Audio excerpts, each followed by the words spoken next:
Bonjour et bienvenue dans Rubis sur Canapé, le podcast dédié à la joaillerie.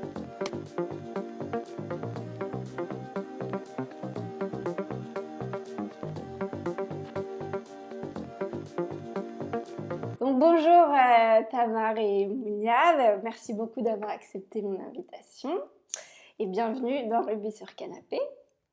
Alors, donc vous vous appelez Tamar et Mounia Hartaner, vous êtes mère et fille et vous avez créé ensemble la maison de joaillerie Hartaner.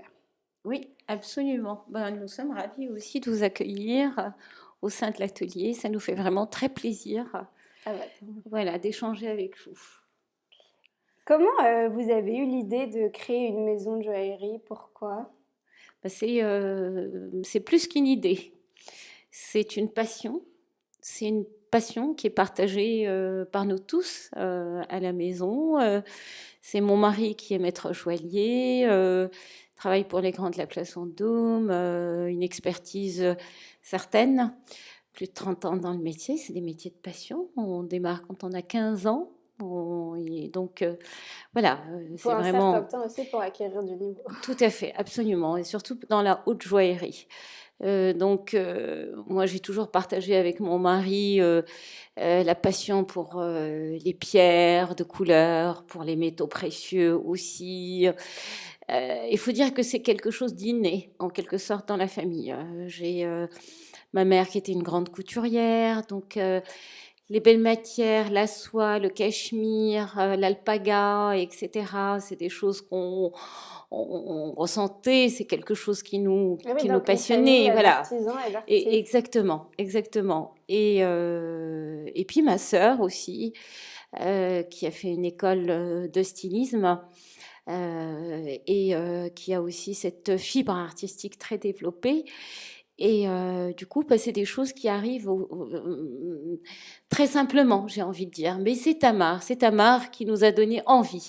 Oui, j'ai grandi avec les pierres précieuses à la maison, l'établi à la maison, tous les exposés. Quand j'étais petite, je les faisais sur les pierres précieuses et les dessins à main levée de ma mère, de mon père. Et bon, moi j'ai fait l'ESSEC, donc le programme Grande École d'ESSEC et la filière entrepreneuriat. Et j'ai toujours su que je voulais créer une entreprise. Mais du coup, dès la sortie de l'ESSEC, vous avez créé l'entreprise? Alors, j'ai travaillé un petit peu et à l'inspection générale en banque. Et puis, j'ai créé Maison Hartaner Paris, une maison de joaillerie familiale. Et le but, c'était vraiment de promouvoir le savoir-faire français et la maîtrise de la haute joaillerie à des prix finalement beaucoup plus accessibles que les prix sur le marché, proposés sur le marché, en tout cas par la place Vendôme, avec nos collections et nos créations qui s'inspirent de notre monde. On a créé 3 collections à l'image de notre héritage. On a la collection La Rose des Alizés, qui est inspirée d'Essaouira, au Maroc, une ville dans laquelle j'ai passé de nombreuses vacances étant petite. Ma mère est marocaine et mon père est arménien d'Istanbul. Essaouira, c'est un mélange entre l'Afrique, l'Orient, l'Occident, Mogador, et avec les festivals Gnawa africains. Et une ville qu'on n'a pas pu s'empêcher de créer cette collection iconique. La Rose des Alizés, des porte-bonheur, des talismans. Chaque pierre a une signification et vraiment une vraie amulette avec des diamants de qualité, toujours avec cette qualité quand même haute joaillerie. Mais donc en fait, quand même, vos valeurs, c'était de rendre accessible un nombre plus grand, un bijou vraiment de qualité. C'est ça votre ADN ou vos valeurs, ou c'est autre chose? C'est ça, oui, bien sûr, vous avez vu juste d'ailleurs. C'est aussi, quand on a vu son mari, au fait, travailler pendant des années et des années pour les Grands de la Place Vendôme, quand on se promène et qu'on dit, bon, voilà, tu vois, ça, c'est pur travail qui a été réalisé par moi, etc. On a un petit pincement dans le cœur, au fait. On a un petit pincement, on se dit... c'est quand même un peu triste. Que ça reste en boutique ou au coffre, c'est ça? Non, que ça reste qu'on ne le voit pas, lui. Voilà. Maison Artaner, en quelque sorte, c'est d'abord, comme elle l'a dit, ma fille, c'est promouvoir ce savoir-faire. C'est vraiment offrir une qualité d'exception au niveau du choix des métaux, puisqu'on est sur de l'or au fait qui est du 754 Ah, millième. donc plus que le titre. Plus que le titre, exactement, plus. Pourquoi? Parce qu'on a choisi, au fait, on a cette chance de pouvoir travailler avec les prestataires de la place Vendôme. Le Fondeur d'Or travaille avec les grands noms de la joaillerie à Paris. Notre or, il est équitable. On a aussi fait le choix de travailler avec le premier fondeur certifié RJC ici en France, Responsible Jewelry Council. Et puis notre fondeur, comme il travaille avec les grands de la place Vendôme, il a un cahier des charges à remplir, bien sûr, et il faut aller chercher la meilleure qualité d'or. Et l'exigence des grandes maisons de la joaillerie, c'est de proposer justement une qualité supérieure à ce qu'on trouve sur le marché. Donc nos bijoux sont trempés dans le même bain que les grands de la place Vendôme. L'idée pour nous, c'était de donner toute la lettre de noblesse à ces maîtres joailliers qui sont au service des grands de la place Vendôme, mais qui n'ont pas, dont mon mari aussi, et de lui rendre un grand hommage parce qu'il faut une dextérité, une maîtrise exceptionnelle quand on voit des pierres d'exception, de rarissimes. Les pierres, on n'a pas le droit à l'erreur. On n'a pas le droit à l'erreur, voilà. Quand on est sur du 3 carats, 4 carats, on est des belles pierres, et quand c'est la personne, c'est mon mari qui va s'en charger, qui va s'occuper du serti, du pavage, etc. Mais on se dit, mais c'est un travail d'exception, c'est extraordinaire. Et c'est pour ça qu'on a fait le choix aussi que la maison porte notre nom de famille, Artaner. Maison Artaner, pareil, d'autant plus qu'on a le mot art qui s'inscrit dans nos... Ah, c'est beau. Et puis comme c'était une maison familiale, voilà. Ça coulait un peu de source. Exactement, exactement. Et puis l'idée, c'est vraiment de proposer, parce que c'est très rare, je dirais que c'est cette mondialisation qui est très forte, qui est galopante, même dans l'art, elle nous fait perdre un petit peu l'ADN de la joaillerie française fabriquée ici à Paris, etc. Donc nous, on voulait continuer promouvoir, et puis parler de cet artisanat d'exception. Moi, je suis du Maroc, alors le Maroc a inspiré le monde entier, hein, je dis rien avec beaucoup de modestie, hein, je le dis, c'est savoir rester modeste. Et le Maroc a inspiré le monde entier, et l'artisanat au Maroc, c'est quelque chose d'inné.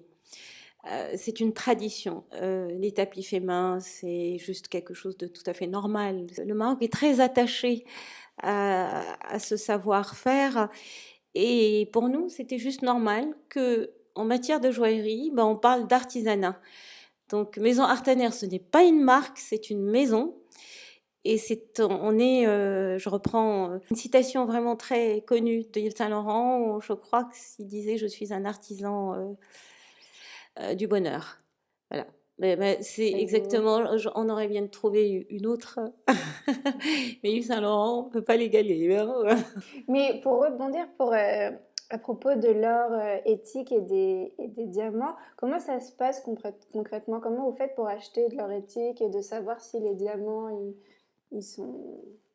Alors, on travaille avec le fondeur d'or qui est labellisé, donc c'est Responsible Jewelry Council, c'est un label d'or qui est donc il y a un audit qui est réalisé. Nous on a les rapports également d'audit qui sont envoyés au fondeur d'or, et donc ça nous permet de s'assurer qu'il n'y ait pas de travail d'enfant dans les mines, qu'il n'y ait pas d'extraction au mercure, que ça respecte toutes les règles finalement environnementales d'extraction. Donc pas seulement du droit social, mais aussi pour l'environnement. Oui, ok, exactement, que ce soit de la joaillerie responsable. Et pour les diamants, pour les diamants, c'est le label du coup Kimberley, la charte Kimberley, et c'est dans le même sens. Pour que ça reste toujours. Nous, on voulait absolument. Notre slogan, c'est Be chic, be éthique. On voulait absolument faire une maison qui ait des valeurs, et on aimerait aller dans ce sens, et plus encore. Plus la maison grandit, plus on fera grandir nous aussi la partie éthique avec des labels. Et D'ailleurs, même dans notre mode de fonctionnement, on a choisi, par exemple, pour faire des partenariats ou autres, ben, on aime travailler avec les artisans français. Pour vous donner un exemple, pour Noël, par exemple, on avait tellement envie d'offrir aussi, au-delà d'un écrin, offrir quelque chose qui accompagne, pour faire plaisir très simplement à nos clients. Donc, on a fait le choix de travailler avec un artisan exceptionnel à Perpignan qui fait des bougies 100% naturelles, les mèches en coton, pas de plomb, et qui va à Grasse chercher des fleurs, qui va au Maroc à l'Atlas, qui a vraiment des bougies 100% naturelles. Et c'est pareil pour tout, en fait. On s'accompagne, c'est une ligne de conduite pour la maison. Et au niveau de votre processus créatif, vous créez ensemble ou chacune fait ses créations? Enfin, comment ça se passe? Alors, ça se fait souvent en famille, qu'on propose. Chacun dessine et puis chacun corrige le dessin de l'autre jusqu'à arriver avec donc, des corrections, plusieurs dessins, plusieurs soirées bien animées à dessiner, à proposer. Et on décide de manière finalement commune. Donc, c'est vraiment une collaboration. C'est une collaboration. Pas, la rose des Alizés, Non. c'est Tamar. Non, c'est une vraie collaboration. Quelques dessins de la maison. Wow. Ça, c'est la naissance de la rose des Alizés. Donc, vous voyez, on trace, on recommence, on gribouille, on efface, et puis on recommence jusqu'à ce que tout le monde soit d'accord. Voilà, on est vraiment au millimètre. Et effectivement, oui. À propos de la rose des Alizés, j'avais une question un peu technique où je me demandais la pierre opaque centrale. Du coup, pour pouvoir mettre les diamants au milieu, comment vous faites? Elle est percée ou Oui, elle est percée. Elle est percée au millimètre près pour qu'elle soit au centre, au fait, de la bague. Du coup, pour pouvoir sertir les voilà, sertir et ensuite elle est soudée. D'accord. Voilà, tout est fait main. La taille de la pierre est également réalisée à Paris, ce qui est assez rare. Donc du coup, vous créez ensemble. Vous m'avez dit tout à l'heure que vous étiez beaucoup inspiré de vos origines, du Maroc, etc. Et est-ce que vous avez d'autres sources d'inspiration que vos origines et les voyages? Bien sûr, bien sûr. Bah, l'architecture, partout.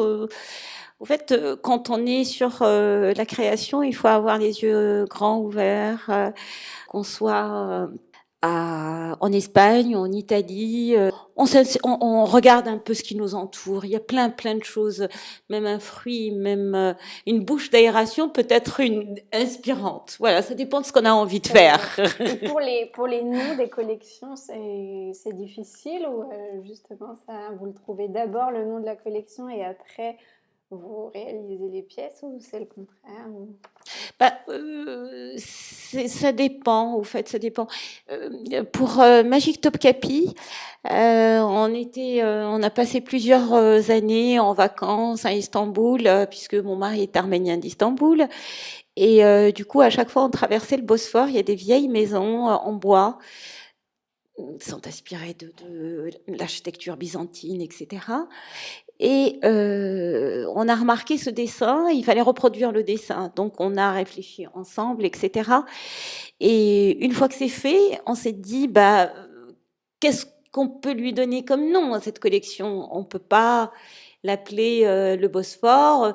Ça nous apparaît juste normal qu'on l'appelle Magic Topkapi parce que c'est un palais extraordinaire à Istanbul, plein de belles couleurs. Ça donne envie d'y aller. Oui, c'est magnifique d'ailleurs, c'est très très joli. Et quels sont les projets créatifs ou autres d'ailleurs de la maison? On fait beaucoup de sur-mesure. On accompagne nos clients sur des créations sur mesure. On va du dessin à main levée, le choix de la pierre. Ça peut être une pierre précieuse ou une pierre fine. Et puis avec des surprises, avec de très très belles surprises pour nos clients, pour les faire patienter pendant tout le temps de la création, qui peut durer 1 mois, comme 2 mois, ou voire plus.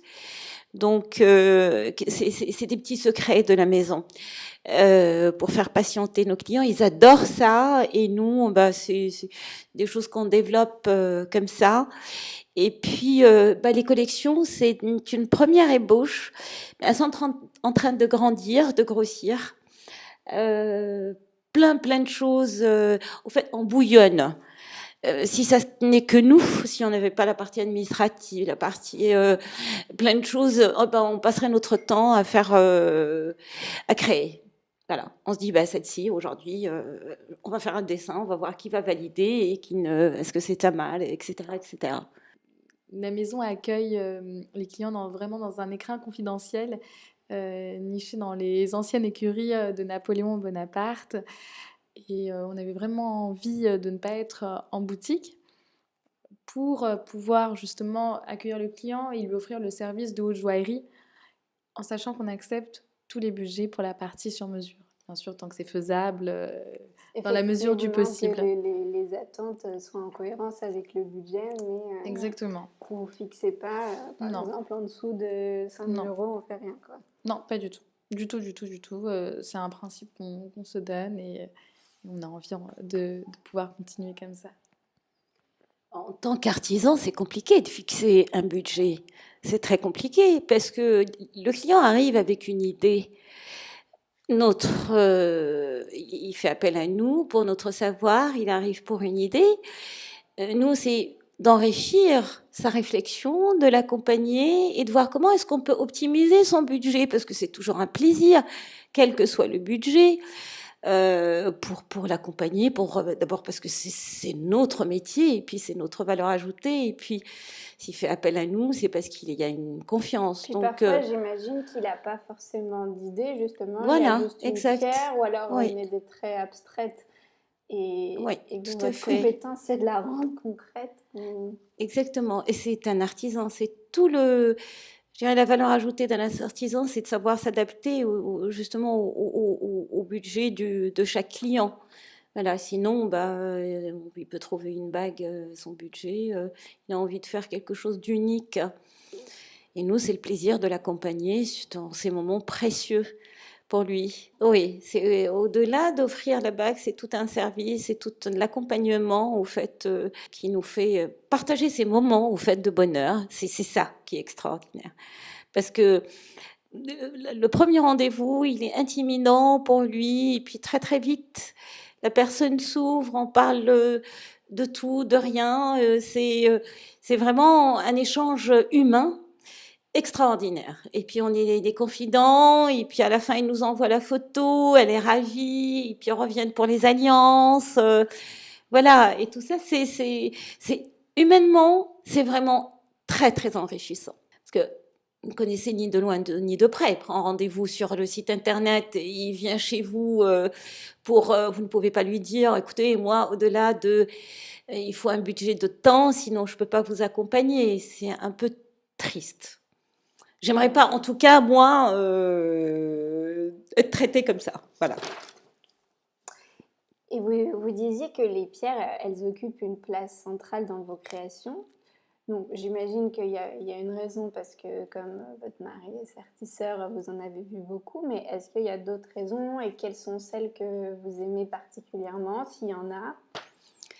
Les pierres, oui. Les pierres occupent, mais sans que ça soit quelque chose d'ostentatoire.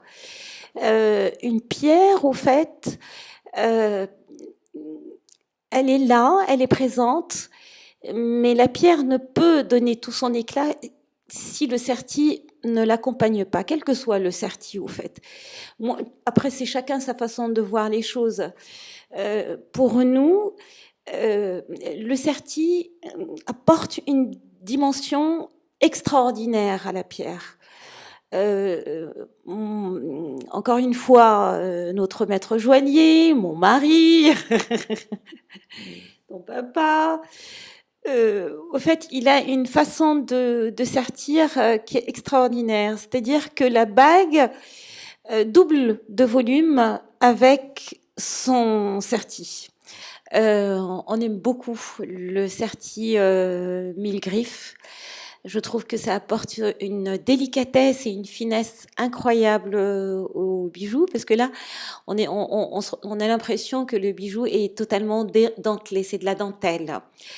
Et ça s'adapte parfaitement, je dirais, aux petites pierres comme aux pierres un peu plus importantes. Et c'est ça, on aime beaucoup. Et puis, on a cette chance d'être accompagné par mon mari qui fait preuve de beaucoup de dextérité. Et du coup, quand on est sur, par exemple, comme vous voyez ici, les boucles d'oreilles, ben on a le sentiment qu'il y a plus. Pourtant, il y a plein de griffes, mais on voit plus l'or. Parce que les pierres, elles sont On a le tellement... sentiment même que c'est un peu de même des grains, presque. Oui, c'est des grains, exactement, totalement. Et de mettre en valeur, il a cette expertise de pouvoir mettre en valeur des diamants, sortir tout leur éclat, et on ne voit plus le métal, on voit que la brillance des diamants. Du coup, c'était très courageux de vous lancer dans l'entrepreneuriat, encore plus dans la création d'une maison de joaillerie. Et parce que j'imagine que c'est très différent d'un autre secteur. Qu'est-ce que c'est les particularités pour créer une maison de joaillerie? En quoi c'est différent que de créer une société dans autre chose? On peut pas créer une maison de joaillerie comme ça. Je veux dire, l'artisanat, il faut une fibre artistique. Il faut une fibre, il faut une maîtrise. Donc, ce que vous voulez dire, c'est qu'on ne peut pas le prendre comme n'importe quel business. Non, non, il faut, pour moi en tout cas, pour nous en tout cas, si demain j'ai envie, j'aurais choisi par exemple de faire les chaussures, et ben, il me faut cette matière, il faut comprendre la noblesse des matières pour la noblesse du cuir, le travail du cuir, la tannerie. On ne peut pas. C'est notre façon de voir les choses. Après, chacun. Si Voilà. s'improviser. Pour moi, c'est s'improviser. On a besoin de toucher la matière, de sentir la matière, d'être là, vraiment. Il faut être passionné pour ouvrir, pour avoir une maison de joaillerie. Il faut que ça soit un héritage, une passion. Ça peut pas. En tout cas, pour nous, c'était comme ça. Donc, ça nous a paru tellement évident de suivre ce chemin que la question s'est pas posée, au fait. Il faut également, pour moi, être sûr de ce qu'on vend et d'offrir également une qualité irréprochable aux clients. Et si on n'a pas la maîtrise au sein même des fondateurs de la maison, c'est assez compliqué, oui. Et quelles sont les difficultés que vous avez pu rencontrer? Quelles qualités il faut pour être entrepreneur Ben, ne pas compter ses heures de travail, déjà, ça c'est sûr et certain. Ne pas compter ses heures de travail, ni ses heures de sommeil non plus. C'est non heures. Oui, exactement, c'est nos heures de sommeil, c'est tout à fait ça. Et puis, il faut de la persévérance, vraiment. C'est le début pour Maison Arthaner, c'est ce que je dis souvent, hein, c'est ce qu'on dit, allez, c'est une nouvelle maison de joaillerie par la date de création, mais pas par le savoir-faire. Qui est vraiment le savoir-faire ancestral de l'artisanat français en matière de joaillerie. Voilà. Oui. Et avant, donc vous avez travaillé longtemps dans un autre secteur. Oui. Est-ce que ça vous a beaucoup aidé ou non au final? Si, bien sûr, bien sûr. Moi, j'étais responsable de la stratégie de développement dans des cabinets de conseil. Et je dirais l'envie, on prend l'initiative dans ces métiers-là de développer tel compte ou telle entreprise, etc., de travailler, de trouver la stratégie de développement. Et il faut une très grande ténacité. Et toute cette ténacité, cette passion, ben aujourd'hui, je la mets plutôt dans ma maison de joaillerie, dans notre maison de joaillerie, et faire rayonner le savoir français c'est ça qui nous anime aujourd'hui. Voilà. Donc bien sûr que ça aide. C'est ça qui vous apporte le plus, par rapport à vos anciennes, l'une et l'autre, par rapport à vos anciennes expériences professionnelles, ça vous apporte en plus l'entrepreneuriat? L'entrepreneuriat, je pense qu'il faut être passionné par ce qu'on fait pour pouvoir réussir et encore plus en entrepreneuriat. C'est impossible, je pense, de réussir sans être passionné. Et on l'est. Donc la maison va grandir. Il faut savoir que pour créer un modèle chez nous, ça peut prendre un mois et demi de travail, de réflexion, d'échange, de partage, de non, ça va pas du tout, on remet tout à zéro et on recommence. Voilà. Donc, si on travaille sur un projet de création, des boucles d'oreilles, une bague, peu importe. On va mettre toute notre énergie, notre passion, jusqu'à se dire bon bah voilà, nous on est d'accord sur le sujet et puis on le partage et puis on voit ce que ça donne, si la cliente est ravie, si ça plaît, etc. Et c'est ça aussi qui nous anime, parce que voir les clients qui reviennent quand il y a du sur-mesure, etc. Ça, c'est quelque chose qui nous fait énormément plaisir. Vraiment, c'est cette dimension humaine. Pour terminer, est-ce que vous auriez des conseils à donner à des gens qui nous écouteraient et qui seraient tentés par l'aventure? Comme elle l'a dit Tamar tout à l'heure, c'est vraiment la passion. Et être convaincu de ce qu'on fait, croire en son projet, et puis ne pas hésiter de se remettre en question quand il le faut. Parce qu'on a tous, quand on est entrepreneur, la tête dans le guidon et donc on se dit bon bah j'ai la bonne idée, j'avance.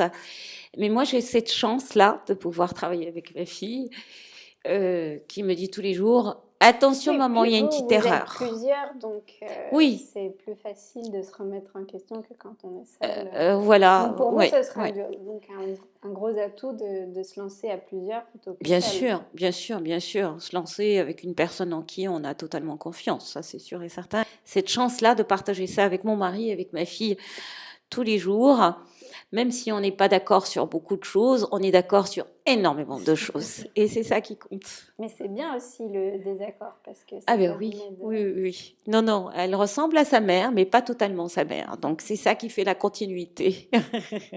Et bien sur ces belles paroles, merci beaucoup. C'était vraiment très émouvant et intéressant. Merci infiniment à vous de nous permettre de partager avec beaucoup de simplicité et beaucoup de questions pertinentes, de partager notre savoir-faire. Merci infiniment.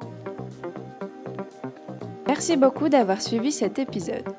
Si vous aimez Ruby sur Canapé, n'hésitez pas à aller sur iTunes, lui attribuer des petites étoiles. Cela est essentiel pour le développement du podcast, car ça l'aidera à être mieux référencé, donc plus connu et écouté. Vous pouvez également partager cet épisode sur les différents réseaux sociaux. À très bientôt dans Ruby sur Canapé.